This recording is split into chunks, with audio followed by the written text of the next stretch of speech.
Labour codes కార్మిక వర్గంపై బానిసత్వాన్ని విధించేటువంటి కఠోరమైనటువంటి శాసనాలు ఈ కార్మిక హక్కులు ప్రయోజనాలను రద్దు చేసేందుకు లేదా నీరుగార్చేందుకు 29 కార్మిక చట్టాల స్థానంలోకి 4 లేబర్ కోడ్స్ను తెచ్చిన మోడీ ప్రభుత్వం. అయితే భారత కార్మిక వర్గం అనేక పోరాటాలు త్యాగాలు చేసి స్వాతంత్రానికి పూర్వము స్వాతంత్ర అనంతరము మొత్తము 44 కార్మిక చట్టాలను సాధించింది. కొన్ని లోటుపాట్లను ఈ చట్టాలు కార్మిక వర్గానికి కొన్ని హక్కులను ఇచ్చాయి. మోడీ ప్రభుత్వము ఈ 44 చట్టాలలో 29 కార్మిక చట్టాల స్థానంలో 4 లేబర్ కోడ్స్ను చట్టాలుగా చేసింది. కార్పొరేట్ల ప్రయోజనాల కోసం కార్మిక వర్గం ఆధునిక బానిసత్వాన్ని రద్దు చేసే ధ్యేయంతో ఈ కోడ్స్ను తీసుకురావడం జరిగింది. వేతనాల కోడ్స్ను 2019లో పార్లమెంట్లో ఆమోదింపజేసుకున్నది. మిగతా 3 కోడ్స్ను పారిశ్రామిక వివాదాల కోడ్, సాంఘిక భద్రత కోడ్ మరియు విధి నిర్వహణలో భద్రత, ఆరోగ్యంలో పని పరిస్థితుల కోడ్. ఈ యొక్క 2020 సెప్టెంబర్లో ఎటువంటి చర్చకు అవకాశం ఇవ్వకుండా ప్రతిపక్ష పార్లమెంటు సభ్యులను మోడీ ప్రభుత్వం ప్రవేశపెట్టినటువంటి ఈ 3 రైతు వ్యతిరేక బిల్లులను వ్యతిరేకంగా పార్లమెంట్లోనూ బైకాట్ చేసిన సందర్భంలో ఆమోదింపు చేసుకున్నది. మోడీ ప్రభుత్వపు ఘనత గత 3 దశాబ్దాలలో కేంద్రంలో వచ్చిన అన్ని ప్రభుత్వాలు, అవి కాంగ్రెస్ నాయకత్వంలో ఉన్న బీజేపీ నాయకత్వంలో ఉన్న కార్మిక హక్కులలో ఏదో ఒక స్థాయిలో దాడి జరిపే ప్రయత్నం చేశాయి. కానీ వాటికి పార్లమెంట్లో పూర్తి మెజార్టీ లేనందున మరియు 1991లో సరళీకృత ఆర్థిక విధానాల ప్రకటన అనంతరం కార్మిక వర్గం అనేక ఉద్యమాలు చేసి తీవ్రంగా ప్రతిఘటించినందున వెనుకడుగు వేశాయి. కానీ ఇప్పుడు మోడీ ప్రభుత్వం కార్మిక వ్యతిరేక లేబర్ కోడ్స్ను పార్లమెంట్లో ఆమోదింపజేసి అంతకి ముందు ప్రభుత్వాలు సాధించలేని ఘనతను సాధించింది మోడీ ప్రభుత్వం. కార్మిక వర్గ ప్రతిఘటన 2019, 2020లోనే చట్టాలుగా చేసిన కార్మిక వర్గ ప్రతిఘటన వలన వీటి అమలుకు మోడీ ప్రభుత్వం ఆదేశాలు ఇవ్వలేదు. కాబట్టి ఈ 29 చట్టాలు కొనసాగుతున్నాయి. ఈ కోడ్స్ను రద్దు చేయాలని కోరుతూ సమ్మెతో సహా పెద్ద ఎత్తున దేశవ్యాప్త ఉద్యమానికి 10 కేంద్ర కార్మిక సంఘాలు మరియు స్వతంత్ర సంఘాలు, ఫెడరేషన్లు పిలుపునిచ్చాయి. మోడీ ప్రభుత్వం ఈ 4 కార్మిక వ్యతిరేక లేబర్ కోడ్స్ను అమల్లోకి వచ్చే తేదీని త్వరలో ప్రకటించనున్నాయని పత్రికలో వార్తలు వచ్చాయి. దీనిని ఆపేందుకు పెద్ద ఎత్తున ఉద్యమించాలని కేంద్ర కార్మిక సంఘాలు నిర్ణయించాయి. ఈ కోడ్స్ వలన కోల్పోయే హక్కులను, అందువలన జరిగే నష్టాన్ని ప్రతి కార్మికునికి, ఉద్యోగికి తెలియజేసే విధంగా పెద్ద ఎత్తున ప్రచారం చేయాలని, ఈ లేబర్ కోడ్స్ను అమల్లో ఆ ప్రభుత్వం గనుక నోటిఫికేషన్ జారీ చేస్తే అందుకు వ్యతిరేకంగా భారీ స్థాయి నిరసనలు దేశమంతటా నిర్వహించడానికి, ఈ నిరసనలు వరుసగా అనేక సార్లు నిర్వహించిన తర్వాత ఈ కార్యక్రమం కొనసాగింపుగా దేశవ్యాప్త సార్వత్రిక సమ్మెకు పిలుపునివ్వనున్నాయని నిర్ణయించాయి. ఈ కార్యక్రమాలలో కార్మికులు, ఉద్యోగులు అందరూ పాల్గొనేలా చేసేందుకు ఈ లేబర్ కోడ్స్కు వ్యతిరేకంగా పెద్ద ఎత్తున ప్రచారం జరగాలని, కార్మిక వర్గ పోరాటాలకు రైతాంగ పోరాటాలతో సమన్వయం చేయాలని, ఆ విధంగా బలమైన ప్రజా ఉద్యమం నిర్ణయించాలని పిలుపునిచ్చాయి. అటువంటి శక్తివంతమైనటువంటి ఉద్యమం ద్వారా ఈ లేబర్ కోడ్స్ను కార్మిక వర్గానికి అనుకూలంగా మార్చేందుకు, అదేవిధంగా రైతాంగ సమస్యలను పరిష్కరించేందుకు ప్రభుత్వం దిగి వచ్చేలా చేయాలని కార్మిక సంఘాలు పిలుపునిచ్చాయి. కార్మిక వర్గంలో మన పూర్వీకులు అనేక పోరాటాలు త్యాగాలు చేసి రక్తం చిందించి అనేక హక్కులు సాధించి మనకు కానుకగా ఇచ్చారు. ఈ హక్కులను కాపాడుకొని తద్వారా మన భవిష్యత్తును కాపాడుకునేందుకు ఈ హక్కులను మన తర్వాతి తరాల కార్మికులకు, ఉద్యోగులకి కూడా లభించేలా చేయాలని బాధ్యత ప్రతి కార్మికునిపై, ఉద్యోగిపై ఉందని, ఇందుకు సంసిద్ధమయ్యేందుకు గాను మొదటిగా ఈ కోడ్స్ను వల్ల కోల్పోయేటువంటి హక్కులేంటో తెలుసుకునేటువంటి ప్రయత్నం చేద్దాం. ఈ 4 లేబర్ కోడ్స్ని అమల్లోకి వస్తే కార్మికులు, ఉద్యోగులు కోల్పోయే హక్కులు, ప్రయోజనాలు, ఈ 29 కార్మిక చట్టాల్లో ఉన్నటువంటి హక్కులను ఈ 4 లేబర్ కోడ్స్తో పొందపరుచుతామని మోడీ ప్రభుత్వం అన్నది. కానీ వాస్తవం ఏంటంటే ఈ చట్టాలలో ఉన్నటువంటి ప్రతి హక్కును ఈ లేబర్ కోడ్స్లో రద్దు చేయటమో లేక నీరుగార్చటమో జరిగినది. ఇందుకు సంబంధించినటువంటి వాస్తవాలు తెలుసుకునేటువంటి ప్రయత్నం చేద్దాం. పారిశ్రామిక సంబంధాల code 2020 code of industrial relations అనే 2020లో వల్ల కోల్పోయేటువంటి హక్కుల ప్రయోజనాలు, కార్మిక చట్టాలు రద్దు చేసే ఈ 4 కోడ్స్లో కీలకమైనది పారిశ్రామిక సంబంధాల కోడ్, ట్రేడ్ యూనియన్స్ చట్టం 1926, ఇండస్ట్రియల్ ఎంప్లాయ్మెంట్ స్టాండింగ్ ఆర్డర్స్ అంటే 1946, పారిశ్రామిక వివాదాల చట్టం 1947. ఈ 3 చట్టాల స్థానంలో ఈ కోడ్ రూపొందించబడినది. ఈ కోడ్ అమల్లోకి వస్తే ఈ 3 చట్టాలు రద్దవుతాయి. ఈ కోడ్ అమల్లోకి వస్తే కోల్పోయే హక్కుల గురించి తెలుసుకునేటువంటి ప్రయత్నం చేద్దాం. ఈ కోడ్ ఫిక్స్డ్ టర్మ్ ఎంప్లాయ్మెంట్లోనూ చట్టబద్ధం చేసింది. అంటే పర్మనెంట్ ఉద్యోగాల వ్యవస్థ స్థానంలో తాత్కాలికంగా ఉద్యోగుల వ్యవస్థని నెలకొల్పటానికి ఈ రెగ్యులర్ ఉద్యోగుల ఉద్యోగ భద్రత ముప్పు వాటిల్లిందని ట్రేడ్ యూనియన్లు నామమాత్రమైన కార్మికుల ఉద్యోగుల సంఘటిత శక్తి నశించి వారిపై మేనేజ్మెంట్లు ఆధునికమైనటువంటి బానిసత్వాన్ని రుద్దడానికి ఈ ఫిక్స్డ్ టర్మ్ ఎంప్లాయ్మెంట్ దారితీస్తుంది. ఈ కోడ్లో మనకి ఫిక్స్డ్ టర్మ్ ఎంప్లాయ్మెంట్లోనూ చట్టబద్ధం చేసింది. ఈ విధానంలో యజమాని కార్మికుడు కుదుర్చుకున్న రాతపూర్వకమైనటువంటి కాంట్రాక్ట్ ప్రకారం నిర్ణయించబడినటువంటి కాలానికి, అంటే సంవత్సరం లేదా 2 సంవత్సరాలు లేదా 5 సంవత్సరాలు, అంటే మనం ఉదాహరణకి బాండ్ రూపంలో అంటారు. అంటే మనం ఉద్యోగంలోకి చేరే ముందు 1 ఇయర్ బాండ్ ఉందా, 2 ఇయర్స్ బాండ్ ఉందా, 3 ఇయర్స్ బాండ్ ఉందా, 5 ఇయర్స్ బాండ్ ఉందా అని వింటూ ఉంటాం. అంటే వాళ్ళు రాతపూర్వకంగా లిఖితపూర్వకంగా రాసుకున్నటువంటి బాండ్ అనేది అందులో కొన్ని నియమ నిబంధనలు వారికి యజమానులకి అనుకూలంగానటువంటి నియమ నిబంధనలు పెడతారు. యజమాని కార్మికుని పనిలో పెట్టుకొని సమాన పని చేస్తున్నటువంటి రెగ్యులర్ ఉద్యోగులతో సమంగా వారికి 10 గంటల వేతనము, ఎలవెన్స్లు మరియు ఇతర ప్రయోజనాలు అమలు చేస్తాడు. కానీ కాంట్రాక్ట్లో నిర్ధారించబడినటువంటి కాలం ముగిసిన వెంటనే ఉద్యోగం పోయినట్టే లెక్క. యజమాని నీ గడువు తీరింది ఇక వెళ్ళు అని కూడా చెప్పదు. ఇక యజమాన్యంచే డైరెక్ట్గా నియమించబడిన వారిలో పాటు కాంట్రాక్ట్ లేదా ఇతర ఏజెన్సీల ద్వారా నియమించబడిన వారికి కూడా ఈ ఫిక్స్డ్ టర్మ్ ఎంప్లాయ్మెంట్ విధానం అనేది వాళ్ళకి కూడా వర్తిస్తుంది. ఒక సంస్థలో రెగ్యులర్ ఉద్యోగాలు, ఫిక్స్డ్ టర్మ్ ఉద్యోగాలు ఏ నిష్పత్తిలో ఉండాలి అనేది కూడా ఎక్కడా చెప్పలేదు. కాబట్టి రెగ్యులర్ ఉద్యోగాల వ్యవస్థ స్థానంలో ఫిక్స్డ్ టర్మ్ ఉద్యోగాల వ్యవస్థని నెలకొల్పడంలో ఈ కోడ్ యొక్క లక్ష్యం అన్నమాట. ఇది జరగాలంటే అనివార్యంగా రెగ్యులర్ ఉద్యోగులను తగ్గించాలి. కాబట్టి రెగ్యులర్ ఉద్యోగుల భద్రతకు ముప్పు వాటిల్లుతుంది. ఇక ఈ ఫిక్స్డ్ టర్మ్ ఉద్యోగి గడువు తీరిన తర్వాత మళ్ళీ తనకు ఎక్కడ పని లభిస్తుంది? ఇప్పుడున్న యజమాన్యం మళ్ళీ ఇంకొక టర్మ్ ఇస్తుందా, లేక మరెక్కడైనా పని చూసుకోవాల్సి వస్తుందా? అసలు ఎక్కడైనా సరే పని దొరుకుతుందా, దొరకదా అనేటువంటి ఆందోళనలో ఉంటాడు కార్మికుడు. కాబట్టి ఆ పరిస్థితుల్లో ఉన్నటువంటి వారు ట్రేడ్ యూనియన్లు ఏర్పాటు, పోరాటాల గురించి పట్టించుకునే పరిస్థితిలో ఉండలేరు. ఇక యజమాన్యులు చట్ట ప్రకారం తమకి లభించాల్సినటువంటి ప్రయోజనాలు నీరు కార్చిన అందుకు వ్యతిరేకంగా పోరాడే స్థితిలో ఉండలేరు. తమ డిమాండ్స్ కోసం పోరాడి సంఘటిత శక్తిని కార్మికులు, ఉద్యోగులు కోల్పోతారు. కార్మికులు, ఉద్యోగులపై ఆధునిక బానిసత్వాన్ని రుద్దటానికి ఈ ఫిక్స్డ్ టర్మ్ ఎంప్లాయ్మెంట్ దారితీస్తుంది.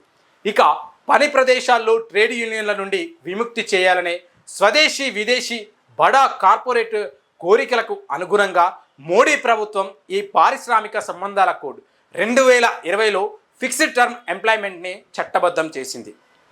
ఈ ఫిక్స్డ్ టర్మ్ ఎంప్లాయ్మెంట్ అందుకు సంబంధించినటువంటి చట్టాన్ని చేయకుండానే వాజ్పేయి ప్రభుత్వం 2003లో ఎగ్జిక్యూటివ్ ఆర్డర్ ద్వారా అమల్లోకి తెచ్చింది.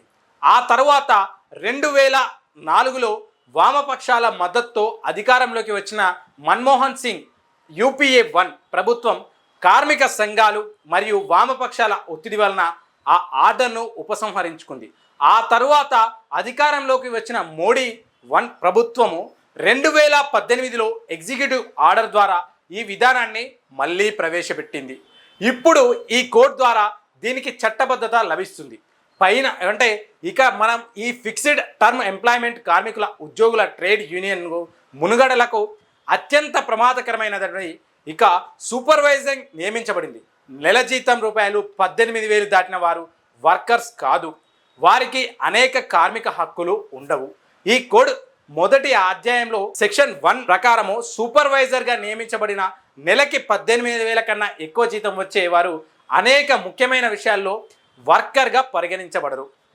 అందువలన వీరికి ద్విపక్ష సంప్రదింపులు, స్టాండింగ్ ఆర్డర్ ప్రకారం సర్వీస్ కండిషన్ల నిర్ధారణ, యజమాన్యం కనుక సర్వీస్ కండిషన్ మార్చాలనుకుంటే ముందే నోటీస్ ద్వారా తెలియజేయటం, ఇక వివాదాలకు స్వచ్ఛందంగా ఏదైతే ఆర్టినేషన్ ఉంటుందో వీళ్ళకి నివేదించడం, పారిశ్రామిక వివాదాల పరిష్కార యంత్రాంగం ప్రకారం సమ్మెలకు, లాకౌట్లకు, నిబంధనలు, లేఆఫ్లు, ఈ యొక్క రిటైర్మెంట్ మూసివేతలకు పరిమితం చేసేటువంటి నిబంధనలు, కార్మికుల పట్ల యజమానుల అవలంబించేటువంటి అసమానతలమైనటువంటి పద్ధతుల నుండి రక్షణ తదితర హక్కులను వర్తించవు. ఈ హక్కులన్నిటినీ విషయంలోనూ వీరు వర్కర్స్ కాదు. ఇక పని పరిస్థితులను బట్టి కొన్ని రంగాలలో సూపర్వైజర్లకు అవసరం ఉండవచ్చు, కానీ అంతంత మాత్రానే వారిలో నెల జీతం 18,000 మించిన వారికి కార్మిక హక్కులుండవని అనటం అన్యాయం. ఇక 2016 నుండి అమల్లోకి వచ్చినటువంటి 7వ పే కమిషన్ ప్రకారం కనీస వేతనం 18,000గా నిర్ధారించబడింది. కేంద్ర ప్రభుత్వం దీన్ని అమలు చేసింది, రాష్ట్ర ప్రభుత్వాలు అమలు చేశాయి.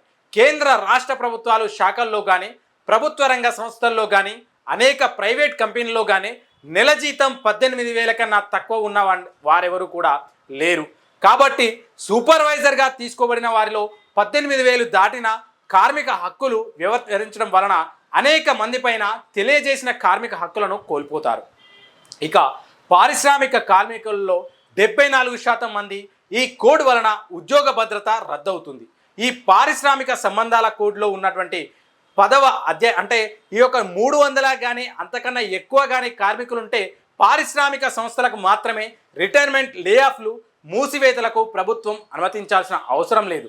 అంటే 300 లోపు కార్మికులు ఉన్నటువంటి పారిశ్రామిక సంస్థల్లో యజమాన్యం ఆ ప్రభుత్వ అనుమతితో పని లేకుండా యథేచ్ఛగా కార్మికులను తొలగించవచ్చు. కొన్నాళ్ళు పనిలోకి రావద్దని వచ్చేటువంటి సంస్థను మూసివేయవచ్చు. కానీ ఇప్పుడున్న చట్టం ప్రకారం 100 లేదా అంతకన్నా తక్కువ కార్మికులు ఉన్నటువంటి సంస్థల యజమాన్యాలకు రిటైర్మెంట్, లేఆఫ్లు, మూసివేతలకు ప్రభుత్వం అనుమతించాల్సిన అవసరం ఉంది. ఈ యొక్క 100 మంది పరిమితిని 300 పెంచడం వలన 74% మంది కార్మికులు ఉద్యోగాలు ఉంటాయా, ఊడిపోతాయా అనేటువంటి యజమాన్య దయా దాక్షిణ్యాలపైన ఆధారపడి ఉంటుంది. ఇక 300 లేదా అంతకు మించి కార్మికులున్న పారిశ్రామిక సంస్థలో మొత్తం పారిశ్రామిక కార్మికుల్లో 74% మంది ఉంటారు. ఆధునిక సాంకేతిక పరిజ్ఞానం పెద్ద ఎత్తున అమల్లోకి ఉన్నందున సంస్థల్లోని కార్మికుల సంఖ్య తగ్గుతున్నది. కాబట్టి 100 పరిమితిని తగ్గించాలని కానీ పెంచకూడదు. యజమాన్యాలకు తమ సంస్థల్లో కార్మికుల సంఖ్య 300 లోపే కానీ ఉన్నదని చెప్పి తమ ఇష్ట ప్రకారం కార్మికులని తీసుకోవటానికి, తొలగించడానికి హైర్ అండ్ ఫైర్ పూర్తి హక్కు కోడ్ వలన లభిస్తుంది. ఇక ఈ కోడ్ వలన 74% మంది పారిశ్రామిక కార్మికులకు స్టాండింగ్ ఆర్డర్స్ ప్రకారం యజమాన్యాలు కార్మికులను చర్చించి సర్వీస్ కండిషన్లను నిర్ణయించేటువంటి అవకాశాన్ని కోల్పోతారు. ఈ పారిశ్రామిక సంబంధాల కోడ్లోని మనకి ఇండస్ట్రియల్ స్టాండింగ్ ఆర్డర్స్ ప్రకారం లేదా 300 లేదా అంతకంటే తక్కువ మంది ఉన్నటువంటి కార్మికులున్న పారిశ్రామిక సంస్థలు మాత్రమే వర్తిస్తుంది. ఈ స్టాండింగ్ ఆర్డర్స్ ప్రకారం మోడల్ స్టాండింగ్స్ ఆర్డర్ పరిధిలోని యజమాన్యాలు కార్మికులతో సంప్రదించి వారి సర్వీస్ కండిషన్ను నిర్ధారించాలి. ఈ సౌకర్యం ఇప్పుడున్న చట్ట ప్రకారం 100 లేదా అంతకన్నా తక్కువ మంది ఉన్న కార్మికులను పారిశ్రామిక సంస్థలన్నిటికీ వర్తిస్తుంది. కానీ ఇప్పుడు ఈ కోడ్ ఈ 100 పరిమితిని 300 వరకు పెంచింది. దీని అర్థం 300 లోపు కార్మికులున్న పారిశ్రామిక సంస్థలకు ఈ స్టాండింగ్ ఆర్డర్స్ వర్తించవు. దీని వలన 74% మంది పారిశ్రామిక కార్మికులు తమ యొక్క ఏదైతే కండిషన్లు, యజమాన్యాలు ఇవన్నీ కూడా వారి యొక్క దయా దాక్షిణ్యాలపైన నిర్ధారించబడే పరిస్థితిని ఎదుర్కోవాల్సి వస్తుంది. ఈ యొక్క కోడ్ అనేది ట్రేడ్ యూనియన్ల ఏర్పాటును, రిజిస్ట్రేషన్ కొనసాగింపును అసాధ్యం చేస్తుంది లేదా మరింత కఠినతరం చేస్తుంది. ఈ కోడ్లోని సెక్షన్ 6 ప్రకారం ఆ సంస్థలోని 10% మందిని కానీ 100 మందిని కానీ విధి తక్కువైతే అంతకంటే మంది వర్కర్స్ సభ్యులుగా ఉంటేనే ఆ యూనియన్ రిజిస్ట్రేషన్ కొనసాగుతుంది. చాలా సంస్థల్లో ఇది సాధ్యం కాదు. సెక్షన్ 6 ప్రకారం ఒక ట్రేడ్ యూనియన్లో ఆ సంస్థలో ఉన్న మొత్తం కార్మికుల్లో 10% కానీ లేదా 100 కానీ ఏది తక్కువైతే అంతమందికి తగ్గకుండా సభ్యులు ఉన్నంత వరకు ఆ యూనియన్ రిజిస్ట్రేషన్ అనేది కొనసాగుతుంది. అనేక సంస్థల్లో ఇది అసాధ్యం. ఈ విధానం కనుక ఈ ట్రేడ్ యూనియన్ల ఏర్పాటును, రిజిస్ట్రేషన్ యొక్క కొనసాగింపును అసాధ్యం చేస్తుంది లేదా మరింత కఠినతరం చేసేటువంటి అవకాశం ఉంటుంది. ఈ కోడ్ తమ యూనియన్ నాయకత్వాన్ని ఎన్నుకునేందుకు కార్మికులకు గల స్వేచ్ఛపై ఆంక్షలు విధిస్తున్నది. ఈ కోడ్లోని సెక్షన్ 23 మరియు 2ల ప్రకారం అసంఘటిత రంగపు యూనియన్లను ఆఫీస్ బేరర్స్లోని అవుట్ సైడర్స్ని 50% మించకుండా ఉండాలని ఆంక్ష విధించింది. సంఘటిత రంగపు ట్రేడ్ యూనియన్ల ఆఫీస్ బేరర్స్లోనూ అవుట్ సైడ్ 3వ వంతు కానీ లేదా 5 మంది కానీ తక్కువ అయితే గనక అంతకు మించకుండా ఉండాలనేది ఆంక్షలు విధించింది. తమ యూనియన్ ఆఫీస్ బేరర్స్లో అందరూ వర్కర్సే ఉండాలని లేదా కొందరు అవుట్ సైడర్స్ ఉండాలంటే ఎంతమంది ఉండాలనేది నిర్ణయించుకోవాల్సింది కూడా ఆ యూనియన్ సభ్యులే, కానీ మరొకరు కాదు. అవుట్ సైడర్స్గా ఉన్నటువంటి ఫుల్ టైం కార్యకర్తలు బెదిరించడం యజమాన్యాలకు సాధ్యం కాదు, కానీ సర్వీస్లో ఉన్న వర్కర్స్ను ఆ యజమాన్యాలు బెదిరించడానికి ట్రేడ్ యూనియన్ కార్యకలాపాల్లో పాల్గొన్నందుకు కక్ష సాధింపుగా చర్యలు పాల్పడేందుకు అవకాశాలు ఉంటాయి. ఇటువంటి ఇబ్బందులు ఉన్నటువంటి మన దేశంలో బ్రిటిష్ హయాంలోనే మరియు ఆ తర్వాత ట్రేడ్ యూనియన్లు ప్రారంభించామన్నది నాయకత్వం వహించినది అవుట్ సైడర్లే. కాబట్టి ఉన్న పరిస్థితులను బట్టి ఎవరిని ఎన్నుకోవాలో ఆ యూనియన్ సభ్యుల నిర్ణయానికే వదిలివేయాలి. అలా కాకుండా ప్రభుత్వమే ఇటువంటి ఆంక్షలు విధించి కార్మికుల యొక్క ప్రజాస్వామ్య హక్కును భంగం కలిగించేటువంటి అప్రచామికమైనటువంటి హక్కుగా ఇది చెప్పుకోవచ్చు. ఇప్పుడున్న చట్టం ప్రకారం సమస్య ఆవిర్భవించి 3 సంవత్సరాలుగానే దానిపై విభేదాన్ని లేనందున కానీ ఈ పారిశ్రామిక సంబంధుల కోడ్ దీన్ని 2 సంవత్సరాలకు తగ్గించింది. ఈ పారిశ్రామిక వివాదాల కోడ్ రహస్య బ్యాలెట్ ప్రకారం సభ్యత్వాన్ని నిర్ణయించి ఆ ప్రతిపాదికన యూనియన్ గుర్తింపునివ్వాలని ట్రేడ్ యూనియన్లు చేస్తున్న డిమాండ్పై సంబంధితంగా కొనసాగుతూ ఉంది. ఈ యొక్క సందిగ్ధత అనేది కొనసాగుతుంది.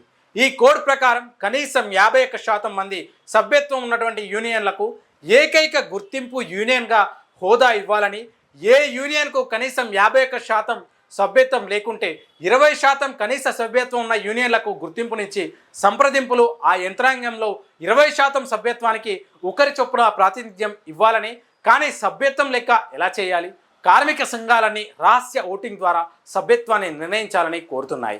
ఈ విధానం అనేక రంగాల్లో అమల్లో ఉంది, కానీ ఈ కోడ్ ప్రకారం రహస్య ఓటింగ్ లేదా ఏ పద్ధతిలో సభ్యత్వాన్ని లెక్కించాలో చెప్పలేదు. ఇది ప్రభుత్వం తన చిత్తం యొక్క వచ్చినటువంటి ప్రకారం నిర్ణయించేందుకు అవకాశాన్ని కొనసాగించేందుకే. ఇక కన్సిలియేషన్ కమిషనర్ సమక్షంలోని చర్యలు అంటే ఈ యొక్క విఫలమైతే ఆ వివాదానికి తప్పనిసరిగా పారిశ్రామిక ట్రిబ్యునల్కి నివేదించాలని ఇప్పుడున్న చట్టంలో ఉండగా ఈ పారిశ్రామిక సంబంధాల కోడ్ అలా నివేదించేలా లేదా అనేది ప్రభుత్వం నిర్ణయానికి వదిలివేస్తుంది. ఈ కోడ్ లేబర్ కోడ్లను పూర్తిగా ఎత్తివేసింది. ఈ కోడ్ సమ్మె చేయడం సాధ్యం కానిది చేస్తుంది. అంటే ఇప్పుడున్నటువంటి పారిశ్రామిక వివాదాల చట్టం ప్రకారం పబ్లిక్ యూటిలిటీ సర్వీస్లో మాత్రమే సమ్మె ప్రారంభానికి 14 రోజుల ముందు నోటీసులు ఇవ్వాలని, ఇతర రంగాలలో ముందు నోటీసులు ఇవ్వకుండానే సమ్మె ప్రారంభించవచ్చు. అయితే ఇందుకు భిన్నంగా పారిశ్రామిక వివాదాల సెక్షన్ 62కు A and B ప్రకారం సంస్థలోనైనా ఎవరైనా సరే సమ్మెకి ముందుగా నోటీసులు ఇవ్వాల్సిందే.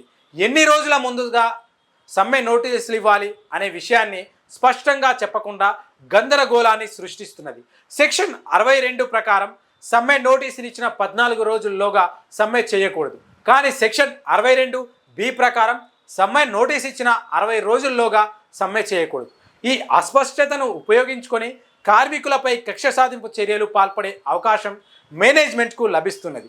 అంటే సమ్మె నోటీస్ ఇచ్చిన 60 రోజుల్లోగా సమ్మె చేయకూడదనటంలో ఉద్దేశం సమ్మె జరగకుండా చేయకూడదనే ఇప్పుడున్నటువంటి పారిశ్రామిక వివాదాల చట్ట ప్రకారం ఈ కన్సిలియేషన్ చర్చలు ముగిసే వరకు సమ్మె చేయకూడదనేటువంటి నిబంధన పబ్లిక్ యూటిలిటీ సర్వీస్ నుండి వర్తిస్తుంది. కానీ ఈ పారిశ్రామిక సంబంధాల కోడ్ ప్రకారం అన్ని రంగాలలోనూ కన్సిలియేషన్ ముగిసిన 7 రోజుల్లోగా సమ్మె చేయకూడదు. ఇక వివాదంపై ట్రిబ్యునల్ ప్రాసెసింగ్ కొనసాగినంత వరకు మరియు ఆ ప్రాసెసింగ్ ముగిసిన తర్వాత 60 రోజుల వరకు సమ్మె చేయకూడదు. దీని వలన ఉద్దేశపూర్వకంగా ఈ కన్సిలియేషన్ చర్యలు ట్రిబ్యునల్ ప్రాసెసింగ్ దీర్ఘకాలం పొడిగించి ఆ సమ్మె జరగకుండా చేసే అవకాశం ప్రభుత్వాలకు కార్మిక శాఖల నుండి అధికారులకు లభిస్తుంది. ఈ నిబంధనలు వ్యతిరేకంగా చేసి సమ్మె చట్టవిరుద్ధం అవుతుంది. అటువంటి ఈ చట్టవిరుద్ధమైనటువంటి సమ్మెల్లో పాల్గొనేటువంటి వారికి సమ్మెలో పాల్గొనాలని, రెచ్చగొట్టిన వారికి జైలు శిక్ష, జరిమానా భారీ స్థాయిలో విధించబడతాయి. ఒక వంక కార్మికుల సమ్మె చేయడం సాధ్యం కాని విధంగా చేస్తున్న ఈ కోడ్ యాజమాన్యాలకు, సంస్థలకు లాకౌట్లు ప్రకటించడం తేలికయ్యే విధంగా చేస్తుంది. యాజమాన్యాలు లాకౌట్ చేసినటువంటి సంబంధిత అధికారులకు సమాచారం ఇస్తే వారికి సరిపోతుంది. 19వ శతాబ్దం నాటి బానిసత్వపు పని పరిస్థితులను విధించి కార్పొరేట్ల వ్యాపారం ఎట్టి పరిస్థితుల్లోనూ అవిచ్ఛిన్నంగా కొనసాగేలా చేసి ప్రపంచ బ్యాంకు ఇచ్చే వ్యాపార సౌలభ్యంతో ర్యాంకులతో మొదటి 10 ర్యాంకులలో ఉన్న దేశాల్లో ఒకటిగా ఉండేందుకు ఈ లేబర్ కోడ్స్ను అమలు చేయబోతున్నది. సాంఘిక భద్రత కోడ్ 2020 వలన కోల్పోయేటువంటి హక్కుల ప్రయోజనాలను తెలుసుకునేటువంటి ప్రయత్నం చేద్దాం. ఉద్యోగుల పరిహార చట్టం 1923, ఉద్యోగుల రాజ్య బీమా చట్టం 1948, ఈఎస్ఐ చట్టం అంటే ఎంప్లాయీస్ ప్రొవిడెంట్ ఫండ్, ఈ మిసిలియన్ ప్రావిజన్స్ చట్టం 1952, ఈపీఎఫ్ చట్టం అంటే employment exchange compulsory notification of vacancies చట్టం ప్రకారం 1959, మెటర్నిటీ బెనిఫిట్ చట్టం 1961, ఇక గ్రాట్యుటీ చెల్లింపు చట్టం 1972, సినిమా వర్కర్ల సంక్షేమ నిధి చట్టం 1981, బిల్డింగ్ వర్కర్స్ సంక్షేమ సేస్ చట్టం 1996, అసంఘటిత కార్మికుల సాంఘిక భద్రత చట్టం 2008. ఈ 9 చట్టాల స్థానంలో ఈ సాంఘిక భద్రత కోడ్ రూపొందించబడింది. అంటే ఈ కోడ్ అమల్లోకి వస్తే ఈ 9 చట్టాలు రద్దవుతాయి. ఈ కోడ్ వలన కార్మికులు ఉద్యోగాలు కోల్పోయే హక్కులు, ప్రయోజనాలు, ఈ కోడ్ యాజమాన్యాల ఈపీఎఫ్ కంట్రిబ్యూషన్ను 12% నుండి 10% తగ్గించి ఇది యజమానుల ప్రయోజనాల కోసమే, అంటే ఈ కోడ్ సెక్షన్ 16 ప్రకారం అవసరమని అనుకుంటే ఈ 10% కంట్రిబ్యూషన్ని కూడా తగ్గించేందుకు భారత ప్రభుత్వానికి అధికారం ఇస్తున్నది. ఇక ఈ కోడ్ సెక్షన్ 15 ఈపీఎఫ్ చట్టబద్ధంగా ఏర్పడినటువంటి ఈపీఎఫ్ ట్రస్ట్ బోర్డును సిఫార్సులు చేసి బోర్డు స్థాయికి దించేసింది. ఈ కోడ్లోని సెక్షన్ 20 ప్రకారం ఒక సంస్థకు కానీ, ఒక తరహా సంస్థలకు కానీ వాటి ఆర్థిక పరిస్థితిని లేదా ఇతర పరిస్థితులను దృష్టిలో పెట్టుకొని ఈపీఎఫ్ నుండి మినహాయింపించేందుకు పాతకాలం నుండి లేదా ఆర్డర్ ఇచ్చినటువంటి తేదీ నుండి ప్రభుత్వానికి అధికారం ఇచ్చింది.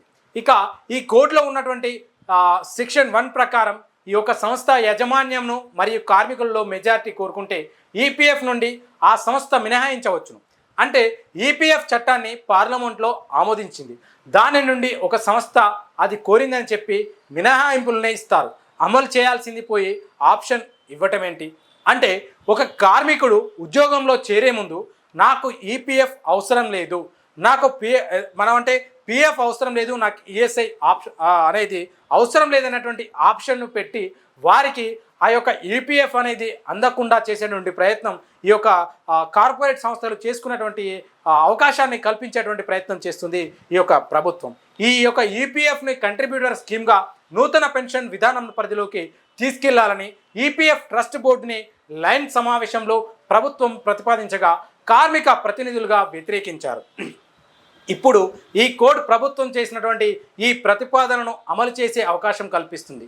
ఇప్పుడున్న ఈపీఎఫ్ చట్టం ప్రకారం కనీసం 20 మంది కార్మికులున్న సంస్థలకే ఈపీఎఫ్ వర్తిస్తుంది.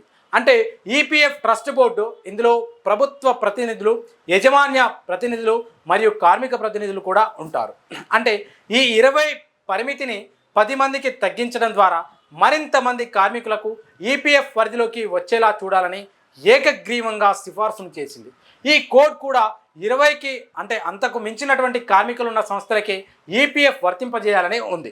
అంటే ఈపీఎఫ్ కంట్రిబ్యూషన్ 12 నుండి 10%కి తగ్గించడం, రాబో కాలంలో అవసరమైతే ఇంకా తగ్గించడం, ఆర్థిక పరిస్థితి పేరుతో ఈపీఎఫ్ నుండి సంస్థలకు మినహాయింపించడం, అంటే ఈపీఎఫ్ నుండి ఆప్షన్ పేరుతో తరలి వెళ్లేందుకు అనుమతించడం, ఈపీఎఫ్ను నూతన పెన్షన్ విధానంలోకి తీసుకెళ్లటం, వీటన్నిటినీ ప్రభుత్వానికి అధికారం ఇవ్వటం, ఈ విధంగా ఈపీఎఫ్ విధానం చేసేందుకు ఈ కోడ్ పునాది వేసింది.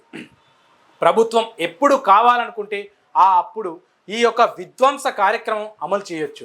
అంటే ఈ కోడ్ ఈఎస్ఐ కంట్రిబ్యూటర్ రైట్ని నిర్ణయించేందుకు భారత ప్రభుత్వానికి పూర్తి అధికారాన్ని ఇచ్చింది. యజమాన్యాలు, ప్రభుత్వం కార్మిక ప్రతినిధులతో చట్టబద్ధంగా ఏర్పాటు చేయబడినటువంటి ఈఎస్ఐ గవర్నింగ్ బాడీని నామమాత్రమైంది. అంటే ఈఎస్ఐ కార్పొరేషన్ గవర్నింగ్ బాడీలో ఉన్నటువంటి కార్మిక సంఘాలు ప్రతినిధులు వ్యతిరేకతను పరిగణించకుండా మోడీ ప్రభుత్వం ఈఎస్ఐ యాజమాన్యాల కంట్రిబ్యూషన్ను 4.75% 3.25% వర్కర్స్ కంట్రిబ్యూషన్ని శాతం వరకు తగ్గించింది. అంటే ఈఎస్ఐ సౌకర్యాలు దేశంలోని అన్ని జిల్లాలకు ఇంకా చేరలేదు. ఈ దశలోనే ఈఎస్ఐ కంట్రిబ్యూషన్ను తగ్గించి నిధులు లేకుండా చేయటం అంటే యజమాన్యాల ప్రయోజనాలకు అనుగుణంగా సాంఘిక భద్రతా పథకాల నుండి దాడి చేయటమే అవుతుంది. అంటే ఈఎస్ఐకి ఇచ్చినటువంటి విధంగానే ఈపీఎఫ్కి ఇచ్చినటువంటి విధంగానే ఈఎస్ఐ నుండి తరలి వెళ్లేందుకు అనుమతులు ఆ సంస్థలకు అనుమతులు ఇవ్వబడుతుంది.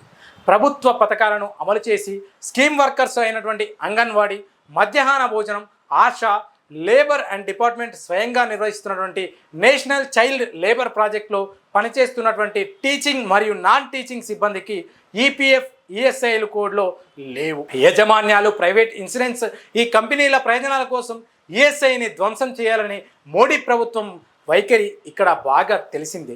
కొన్ని రంగాలకు ప్రత్యేకంగా అమలు చేస్తున్నటువంటి సాంఘిక సంక్షేమ మరియు సంక్షేమ పథకాల రద్దుకై జీఎస్టీ ప్రవేశపెట్టినటువంటి అనంతరం బీజేపీ ప్రభుత్వం ఈ ప్రత్యేక పథకాలను రద్దు చేసింది.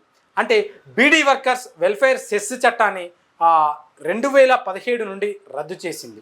అంటే ఐరన్ అండ్ మ్యాంగనీస్, క్రోమ్ ఖనిజాల గనుల కార్మికుల వెల్ఫేర్ సెస్ చట్టాన్ని కూడా రద్దు చేసి మైన్స్ లేబర్ వెల్ఫేర్ సెస్ చట్టాన్ని 2016 నుండి రద్దు చేసింది. లైమ్ స్టోన్ అండ్ డోలమైట్ గనుల కార్మికుల వెల్ఫేర్ సెస్ చట్టాన్ని కూడా 2016 నుండి రద్దు చేసింది. ఈ యొక్క రద్దుల వలన, ఈ చట్టాల వలన ప్రయోజనం లభించేటువంటి లక్షలాది మంది కార్మికులు ఈ ప్రయోజనాన్ని కోల్పోయినటువంటి ఈ ప్రయోజనం వీరికి మళ్ళీ లభించేందుకు ఈ కోడ్ ఏమీ చేయలేదు. బిల్డింగ్ మరియు ఇతర నిర్మాణ రంగ వర్కర్స్కు సాంఘిక భద్రత సెస్లను గురించి ఈ కోడ్లోని ప్రస్తావించారు. ఈ కార్మికుల సంక్షేమం కోసం సెస్ వసూలు చేయాలని ఈ కోడ్ చెప్తుంది. కానీ ఈ సెస్ వసూలు చేసినటువంటి సమకూరే నిధులను ఎవరు మేనేజ్ చేస్తారు? అందుకు సంబంధించినటువంటి గైడ్లైన్స్ని ఈ కోడ్ మౌనం వహించింది. ఈ విధంగా ఈ నిర్మాణ రంగ కార్మికుల కోసం వసూలు చేసినటువంటి సెస్ వలన పెద్ద ఎత్తున నిధులు సమకూరిన తర్వాత ఆ నిధులు వారి కోసం ఖర్చు చేయలేదు లేదా ఇతర ఖర్చులకు వినియోగించడం జరిగింది. కాబట్టి ఈ నిధులను స్వయంగా సద్వినియోగం అయ్యేలా చేసేందుకు ఈ సీజీఏలో ఆడిట్ చేయాలని నిర్మాణ రంగ కార్మికులు ఒక రాష్ట్రం నుండి ఇంకో రాష్ట్రానికి వలసపోతుంటారు. కాబట్టి ఈ యొక్క సెస్ వలన వారికి లభించేటువంటి ఏ ప్రయోజనాలనైనా వారు పనిచేస్తున్నటువంటి రాష్ట్రాలకు తరలించి ఏర్పాటు చేయాలని పార్లమెంటరీ స్టాండింగ్ కమిటీ చేసినటువంటి సిఫార్సులకు ఈ కోడ్ పట్టించుకోలేదు.